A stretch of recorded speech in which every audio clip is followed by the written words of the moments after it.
right, our next plate, our next selective and differential media is the eosin methylene blue, or EMB media.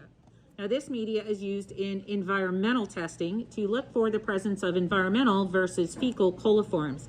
And it's mostly used to detect the presence of raw sewage in an environment.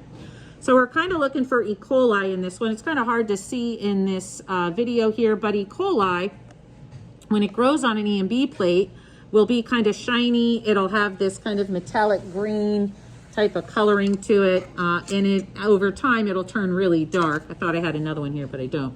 So I get this kind of metallic green color in here, and that one, if we look at the back of the plate, the E. coli is really very dark.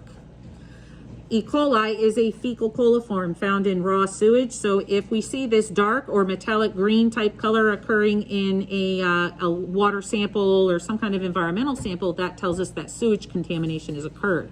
Now, the E. coli might not be what we're worried about. We're really worried about other pathogens that may be present in that raw sewage, such as hepatitis, Cryptosporidium, Giardia, Entamoeba, other organisms and parasites and pathogens that can be present in raw sewage. But we also need to be able, since we're looking at environmental samples, we have to be able to differentiate our environmental coliforms. And environmental coliforms are bacteria such as Salmonella, Enterococcus. These organisms are oftentimes found in these environments normally. And if we were testing, say, a public beach, and we found Salmonella on that public beach, that would be totally expected in a freshwater environment, simply because waterfowl, turtles, fish, those organisms, Salmonella is part of their normal flora, so it would make sense for there to be low levels of that bacteria present in that environment. We don't want to close down that public beach and cost the owners of the beach or the city or whoever a ton of money. So we want to make sure that if there's only environmental coliforms present in low enough numbers, that that's perfectly acceptable. Now, the EMB plate differentiates these coliforms based on fermentation of lactose. So lactose fermentation, lactose positive fermentation, will occur in both environmental and fecal coliforms, but fecal coliforms are what we refer to as heavy fermenters. And the heavy fermenters give off strong enough acids that they interact with the dyes in the media. So the eosin and methylene blue dyes act as both selective agents and as pH indicators.